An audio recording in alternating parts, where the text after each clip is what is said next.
Começando, inicio por um lugar comum, né? Como todos sabemos, a etnografia é a ideia mãe da antropologia, ou seja, não há antropologia sem pesquisa empírica. A empiria, compreendendo eventos, acontecimentos, palavras, textos, cheiros, sabores, tudo que nos afeta os sentidos, é o material que analisamos e para nós não são apenas dados coletados, mas questionamentos, fonte de renovação. Essa empiria que nos caracteriza, aos olhos de alguns cientistas sociais, podem ser uma desvantagem, se não uma propriedade. Eu penso especialmente nos sociólogos de ontem, talvez alguns hoje também. Para os antropólogos, no entanto, é o nosso chão. Mesmo assim, as concepções do que é etnografia variaram. Para Evans Pritchard foi arte, para Radcliffe Brown, fonte de comparação, para Malinowski, origem da teoria etnográfica, hoje é o método genérico da antropologia, o que, para mim, esvazia um pouco de significado ou então a condena por pouco teórico. Aliás, a separação entre teoria e empiria esteve bem presente no início das nossas ciências sociais. Em plena reunião da ABA, em 61, Florestan Fernandes, que foi o nosso pai sociológico, né, denunciou que a pesquisa de campo retardava o caminho da antropologia em direção ao status científico. Teoria e pesquisa empírica correspondiam a momentos distintos. A ciência seria alcançada pela abstração teórica e a antropologia não passava de um empreendimento empírico. Como a excelência era avaliada por sua contribuição à teoria, a sociologia era mais sofisticada que a antropologia. Para contrapor com essa visão do Florestan, eu queria dar um contra-exemplo de como ele foi, enquanto estudante de mestrado, foi trabalhar com o professor o Donald Pearson, americano, e foi dispensado da pesquisa porque ele não aceitou o que o professor queria, que era levantar hipóteses antes de fazer a pesquisa. Ele falou, antes de fazer a pesquisa, eu não posso ter hipóteses. E com isso ele foi desligado da pesquisa. Então, só para contrapor Florestan, enfim, já tinha a percepção que hoje a gente pensa, né? Os tempos mudaram, né? E hoje podemos dispensar a oposição teoria e empiria, porque revendo e relendo os clássicos já distantes, e hoje também afastados das questões políticas da academia da época, percebemos que a história da antropologia representa nossa fonte teórica por meio das monografias que nossos antecessores deixaram. Eu esclareço. Exatamente porque os motivava a curiosidade de conhecer mais uma sociedade, mais um grupo desconhecido, os etnógrafos de um século atrás iam a campo com um projeto aberto, sempre dispostos a reconfigurar as questões originais e colocar outras de forma criativa e ousada.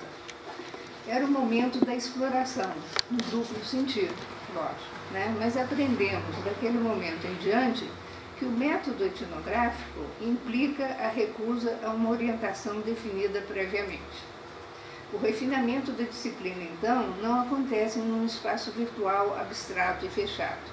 Ao contrário, a própria teoria se aprimora pelo constante confronto com dados novos, com as novas experiências de campo, resultando numa invariável bricolagem intelectual. Todo antropólogo está, portanto, sempre reinventando a antropologia. Cada pesquisador repensando a disciplina. Toda vez que você vai a campo e você conversa, né, no sentido mais amplo, com autores anteriores, você está dando um passo adiante, né? E isso desde sempre. De Malinowski encontrando o Kula entre os rio-grandeses, Evans Pritchard encontrando a bruxaria entre os Azandes e Florestan revendo a guerra Tupinambá nos arquivos. Antropólogos hoje, assim como nossos antecessores, sempre tivemos e temos que conceber novas maneiras de pesquisar, o que alguns gostam de denominar novos métodos etnográficos. Métodos etnográficos podem e serão sempre novos, mas sua natureza, derivada de quem e do que se deseja examinar, é antiga. Somos todos inventores e inovadores, e a antropologia é resultado de uma permanente recombinação intelectual. A mudança dos tempos também nos faz alerta para os pecados e as virtudes da antropologia. Os pecados são fáceis de identificar e resumir. Estou falando dos pecados dos últimos 100 anos. As relações de poder desigual entre pesquisadores e seus então nativos. Da perspectiva de hoje, as fotos do Malinowski são totalmente impróprias, né? O suposto exotismo dos primitivos, a fabricação dos especialistas regionais, enfim, havia africanistas, americanistas, oceanistas, né? E o financiamento politicamente direcionado. Já as virtudes, e eu acho que a gente tem que se agarrar, obviamente, às virtudes, se encontram no reconhecimento da diversidade das culturas ou das formas de vida, né? Na ênfase na comparação que dá sentido à unidade humana, na combinação do universal e da diversidade via fato social total, nas unidades de estudo.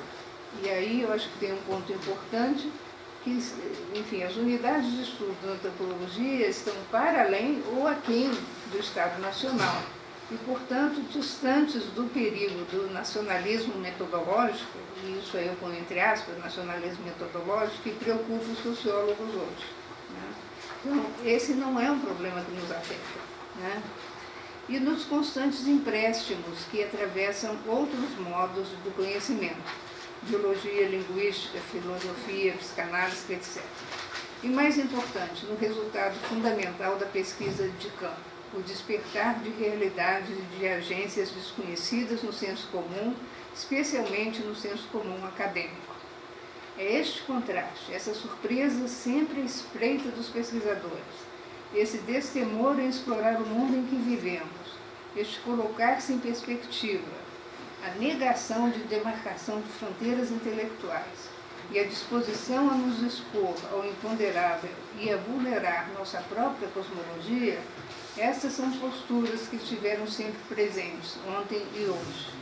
Elas tanto enriquecem a antropologia quanto permitem vislumbrar um futuro sempre criativo. A objeção quanto à pertinência histórica dos clássicos, a essa objeção é preciso considerar as características da leitura etnográfico-teórica. Eu dou um exemplo. Um ano atrás, o jornal do New York Times noticiou que o governo de Mianmar havia deslanchado uma ofensiva étnica contra a população do norte e nordeste do país. Esse fato mobilizou vários grupos de direitos humanos internacionais que denunciavam bombardeios, tortura, execução de civis. Sobreviventes fugiam e procuravam refúgio na China. Numa região rica em jade, ouro e madeira, essa população era atacada pelo recente governo civil, de 50 anos atrás, que ainda sofria pressão dos militares. Que população é essa? Os Kachin, né, dos sistemas políticos da Alta Birmânia. O conflito é hoje tão violento que uma pesquisa de campo como a que Leach realizou nos anos 40 seria impossível.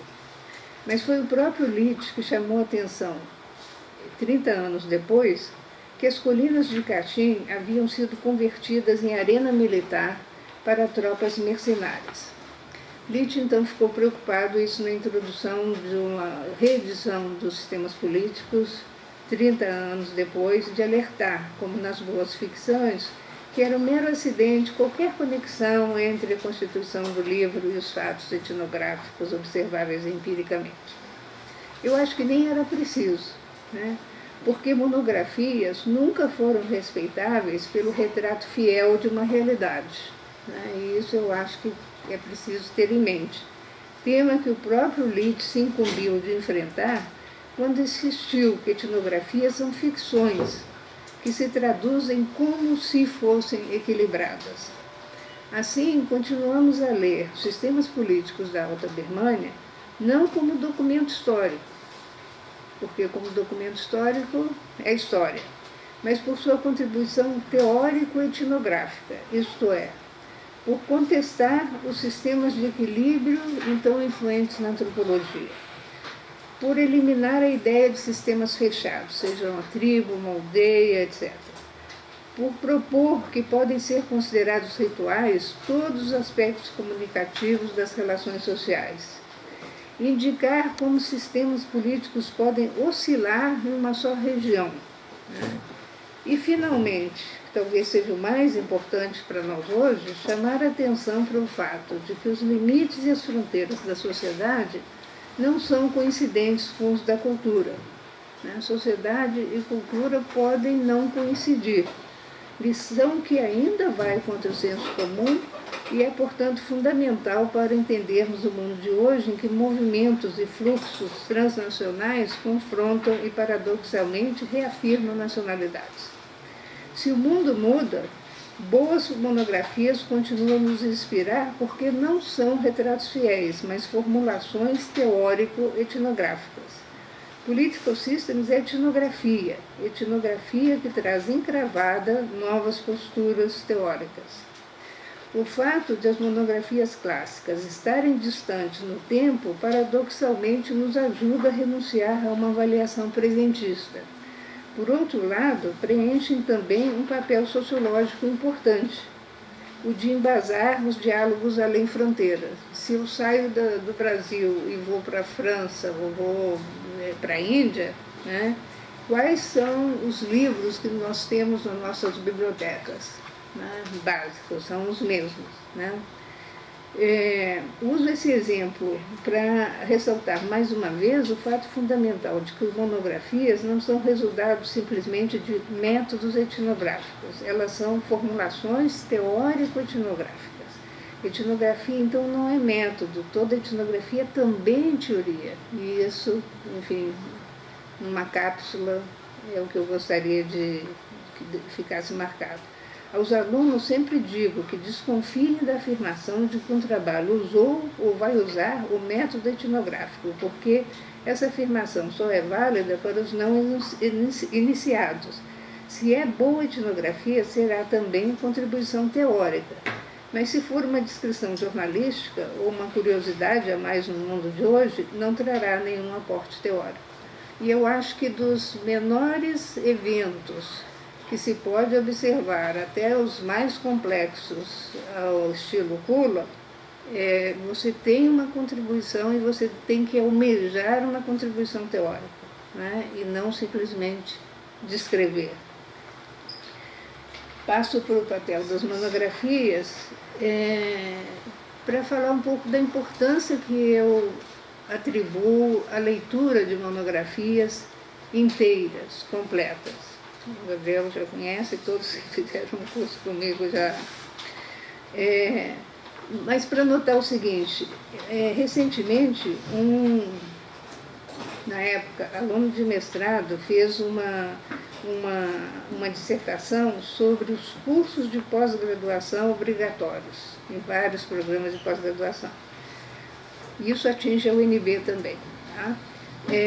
E mostrou que, quando são entrevistados, os professores refletiam detidamente, de forma sofisticada, sobre a história da antropologia.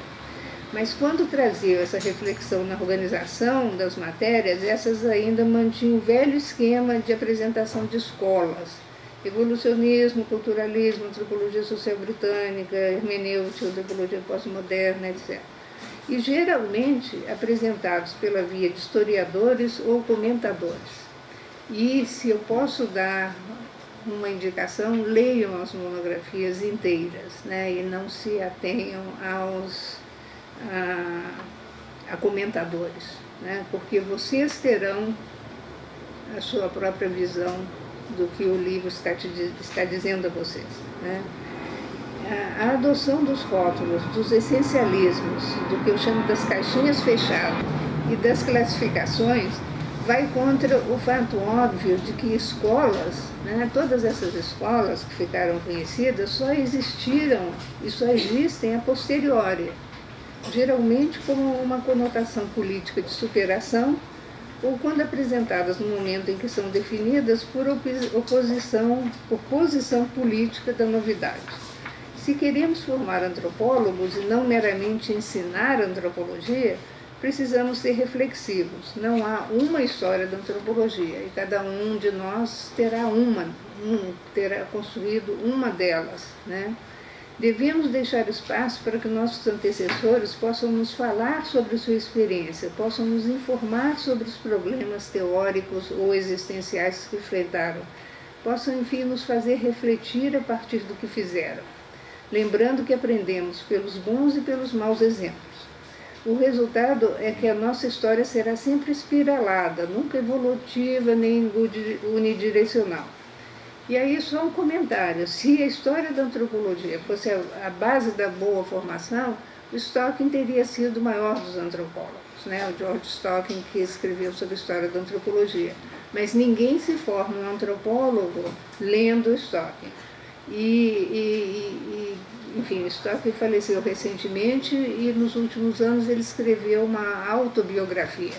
E nessa autobiografia é muito interessante, porque ele como é que é? Glimpses in my black box, né? Olhar na minha caixa preta.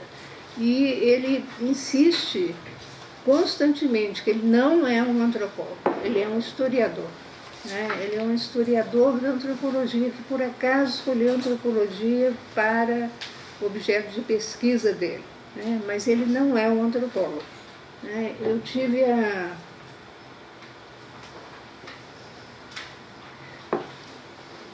a sorte, o privilégio de fazer um curso com ele e uma vez um dos alunos perguntou por que ele, enfim, tão familiarizado com a antropologia, por que se ele não tinha vontade de fazer pesquisa de campo. Ele dizia que ele era incompetente para isso. E que ele era incompetente, aí o exemplo que ele deu foi uma coisa muito curiosa. Se ele chegasse num lugar desconhecido e ele visse um guarda-chuva amarelo, ele não saberia o que aquilo significa. Enfim, ele tinha uma visão de antropologia muito diferente do que eu acho que um etnógrafo tem. Não vai se perguntar o que o guarda-chuva amarelo significa, né? E, obviamente, o maior conhecedor da história da antropologia seria difícil, né? Então, só para deixar isso bem claro. E por que eu acho que leitura de monografias trazem benefícios? Primeiro, pelos diálogos teóricos que elas nos proporcionam. Cada uma das monografias, ela não é escrita num vazio. Ela conversa, ela responde, ela contrapõe, ela reconsidera e expande outras que vieram antes, né? Um autor não se segue a outro por uma razão cronológica, tampouco porque faz parte da mesma escola. Eu não sei de que escola eu pertenço, e eu acho difícil que, enfim, a não ser que vocês compraram e dizer eu estou fundando uma escola, é difícil, né? Você trabalha, eventualmente, num certo momento, você pode querer, né, politicamente, estabelecer que você está criando uma escola, né? Então, enfim, normalmente um autor quer debater, concordando ou, no mais das vezes, discordando, total ou parcialmente, né, de algumas ideias que vêm da sua própria pesquisa ou da sua experiência etnográfica. Um segundo benefício é de que a antropologia é comparativa por definição. Então, ao contrastar nossas concepções com outras, né, ou distantes no Pacífico, ou na Melanésia, ou próximas, como no posto eleitoral, revelam-se dimensões inesperadas. Sem desconhecer as condições de exploração no passado e no presente, é chegada a hora de ver o lado positivo, explorando sim, mas a surpresa constante, o inesperado, a diversidade, a curiosidade e, por que não, a humildade, que precisamos preservar porque surpresas nos espreitam a cada momento. Mas, ao ler monografias, reforçamos a percepção de que a etnografia parte do empreendimento teórico da antropologia. Não se trata de um detalhe metodológico que antecede uma teoria. A indagação etnográfica em si já tem um caráter teórico, porque somente ou principalmente ela nos permite questionar os pressupostos então vigentes pelas novas associações ou novas perguntas que aparecem. Como dizia Malinowski, novas pesquisas levam à transformação de um ponto de vista teórico, né? Finalmente, monografias revelam novas teorias, porque não são totalmente teorias dos etnógrafos. Monografias resultam do diálogo dos pesquisadores com as pessoas e os sujeitos. Por exemplo, a teoria da linguagem de Malinowski não é dele, é principalmente dos turobrendeses. Lógico, não foi ele. E chegou a nós pelo talento do Malinowski, que ampliou nossa percepção teórica da linguagem. Assim, a etnografia abala nossos estilos de vida e nossas ideias de existência, abala nossa crença moderna na referencialidade dos sentidos e impõe uma reflexão sobre a multiplicidade de modos de vida. Eu considero que é um privilégio que nós no Brasil possamos continuar a ler monografias clássicas. Por que eu considero isso? Porque nos centros metropolitanos, estou pensando nos Estados Unidos, nessas universidades que são geralmente privadas e não públicas, ou pelo menos a maioria delas é privada, os cursos têm valor de mercado. Então seria realmente exótico, né, pagar-se muito para se ler monografias escritas sobre regime colonial, sobre sociedades africanas ou milanésias, né? Enfim, os pais, né, não achariam muita graça. Em contextos pós-coloniais recentes, por outro lado, a antropologia é uma contradição em termos. A história da antropologia fere frequentemente sentimentos mais básicos de autoestima e pertencimento, né? Se você pensa no caso africano, por exemplo. E, por exemplo, na Índia, antropólogos que nós consideramos como antropólogos, na Índia eles se autodenominam sociólogos, tá? Porque antropólogos têm uma conotação também colonialista, etc. Então, nesse sentido, eu acho que o Brasil talvez seja é um privilégio realmente a gente poder ler sem a culpa por ter explorado essas populações, esses povos, né? Enfim, indiretamente, e talvez tirar o melhor das monografias, né? Chego então à boa etnografia. Resta então essa pergunta incômoda, né? Toda etnografia é boa? Né? Boas etnografias cumprem, a meu ver, pelo menos 3 condições. Primeiro, consideram a comunicação no contexto da situação. Isso é puro Malinowski. Transformam de maneira feliz para a linguagem escrita o que foi vivo e intenso na pesquisa de campo, transformando experiência em texto. E terceiro, detectam qual tipo de eficácia social das ações numa forma analítica. A primeira e mais importante qualidade de uma boa etnografia, a meu ver, reside em ultrapassar o senso comum quanto aos usos da linguagem. Se o trabalho de campo se faz pelo diálogo vivido, que depois é revelado por meio da escrita, é necessário ultrapassar o senso comum ocidental, que acredita que a linguagem é basicamente referencial, que ela apenas diz e descreve, com base na relação entre uma palavra e uma coisa. Ao contrário, palavras, como sabemos, fazem coisas, trazem consequências, realizam tarefas, comunicam e produzem resultados. E palavras não são o único meio de comunicação. Silêncios comunicam, outros sentidos, como olfato, visão, espaço, tato, têm implicações que é necessário avaliar e analisar. Dito de outra forma, é preciso colocar no texto, em palavras sequenciais, frases que se seguem umas outras, em parágrafos e capítulos do que foi ação vivida.